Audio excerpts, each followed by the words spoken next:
guys, welcome once more to this channel. Today's teaching will be based on the biology practical for neco 2023, and for this we were given specimen, and our specimen A, as you can see, is snail. A snail usually consists of the mouth, the visceral mass, and the foot. The mouth is usually known by the presence of the tentacles, the two tentacles, the oleferous tentacles and the tactive tentacles. And you can see there we have the foot, which usually keep most by a mucus secreted by the slime gland. And you can see the respiratory pole and the collar. And the visceral mass there the visceral mass can be drawn in when you touch the tentacles, the foot of the snail, which will withdraw itself into the shell. The shell is usually made up of the calcium carbonate. So we shall move on to specimen B. Specimen B here is toad, which is the scientific name for toad is Bufo regularis. So, seeing the features of toad here, it has a terminal mouth, that is a wide mouth. It has a wide mouth, and moving upward there you see the nostrils and the bulging eyes. And moving backward again, we have the tympanic membrane, which is the eardrum, and we have the poisonous gland. The poisonous gland to protect it from its prey. So we shall move on to specimen C. Specimen C here we have. What do you have for specimen C? We have the spider. We have the spider here. So the spider is usually made up of two parts: the cephalothorax and the abdomen. The cephalothorax is usually a name given to the fusion of the head and the neck. Yes, the head and the neck. So here in this cephalothorax we have the 8 compound eyes, the chelicera and the pedipalp, and we have the working legs. The abdomen of a spider usually made up of many holes called the spiracles, and just at the posterior end we have our what? We have our spinnerate, where the zinc thread are usually produced. The zinc thread are usually soft, but when it mixes with atmospheric air, it becomes strong and form web. So this one we have specimen D here. We have crayfish. Mainly for conveniency, I did not draw the crayfish, so but you can just check the diagram in Google Sheet. You can check it. So we have for the crayfish. Crayfish belong to the class Crustacine, which belong to the phylum Arachnida. So the crayfish is usually the same class with lobster and the river prawn, and the crayfish is usually a freshwater habitat. So we shall be moving on to specimen E. Specimen E, here we have Spirogyra. The form which a Spirogyra exists is called a Spirogyra exists as a filament, and as you can see, the structure of the Spirogyra is that it has a cell wall bonded by a mucilage and a cytoplasm where the chloroplast is, and in that chloroplast we have the perianode for the storage of starch.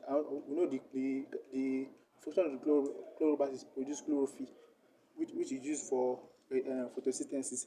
And we have the nucleus. The nucleus is usually held by the cytoplasmic strand, and we have the vacuum, mainly an empty space there. So you can see the structure here. So we shall moving on to specimen F, which is the mucor. The mucor is usually a delicate thread, which a single thread is called an hypha, while the combination of the hypha is called a mycelium. As you can see here, the single strand here is the hypha here, which is the area hypha. I have the sporogium and the horizontal hypha. So let's move on to specimen G. Let's move on to specimen G,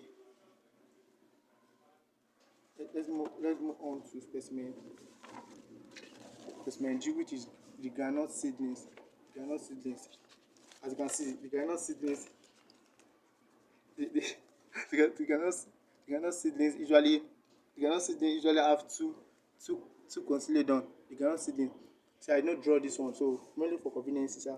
So for our Ganosidins, I have the Ganosidin usually have two cotyledon, and that usually have two cotyledon. The embryo is they are usually straight rather than being curved, and they are usually oblong in shape, and they grow up and they produce plant which is above the the ground level, making it an apogee plant. So yeah, we have the maize seedlings. The maize usually the scientific name for maize is Z maize, and the, and our seedlings usually their seedlings are usually they usually have a long stack, and they usually go for 4 to 10 days. That's the germination period. So we have our specimen eye, which is the microscope.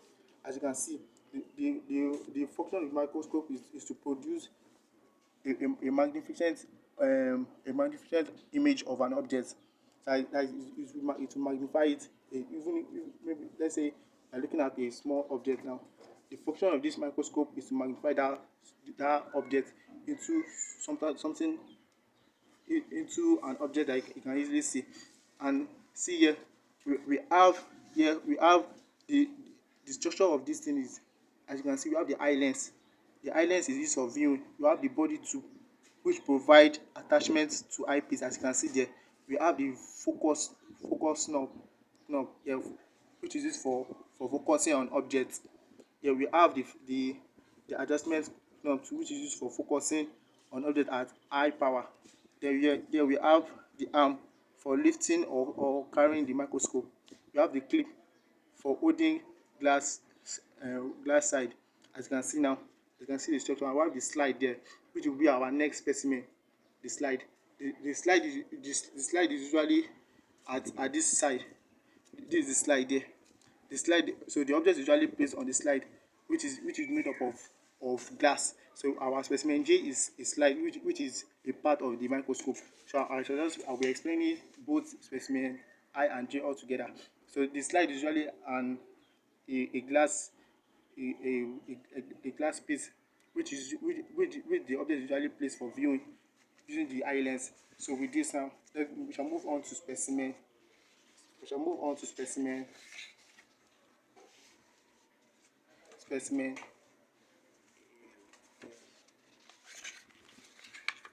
shall move on to the next specimen,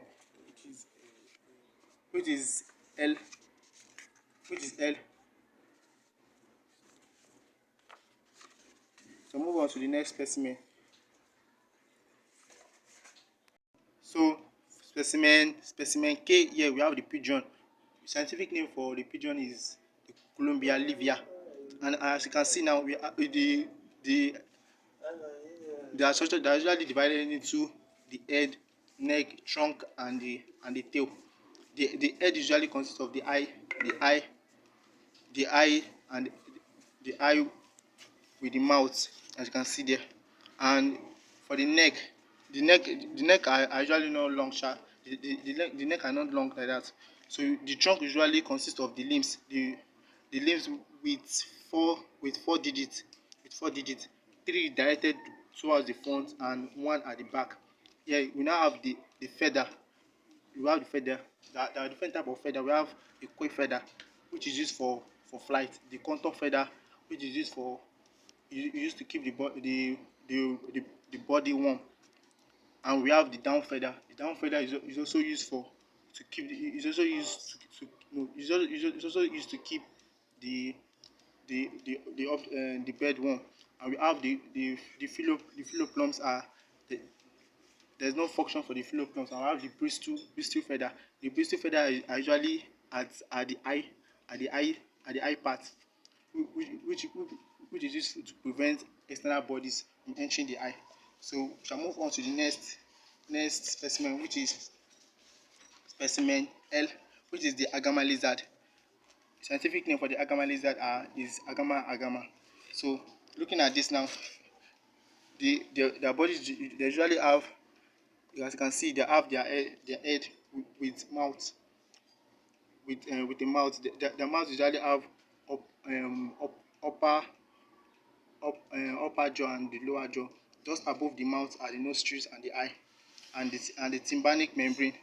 The tympanic membrane, which is this guy, the tympanic membrane here, tympanic membrane, which is the eardrum, the tympanic, which is here, used to the tympanic membrane, which is the eardrum, and here we have the eye, the eye which has upper lid and lower lid, and the nictitating membrane, which prevent external bodies from entering the eye. And we have the neutral crest, the forelimbs. The forelimbs are usually shorter than the hindlimbs. As you can see here, in the tail usually subdivided into three parts. We have the base tail, the middle tail, and the tip tail. The base tail are usually whitish in color. The middle tail are orange, and while the tip are black. So let's move on to the next specimen M, which is the last specimen here. So here we have rat. Scientific name for rat is Ratus ratus. So here the the their body is usually subdivided into head, neck, trunk, and tail. Here, just as you can see here, this part is the mouth. The mouth is usually made up of the removable upper jaw and the movable lower jaw. Just above the mouth is the eyelid, and the eye protected by the nictitating membrane. So here the as you can see here, in the trunk level, we have the belly just just above the dorsal part of the rat usually consists of the belly. For female adult rats, they usually have two mammary glands for feeding the young ones. So here we have our forelimbs and the eight limbs. We have the tail mainly for balancing during movement. So with this now, come to the end of this video. Kindly subscribe if you like my video and share. So thank you.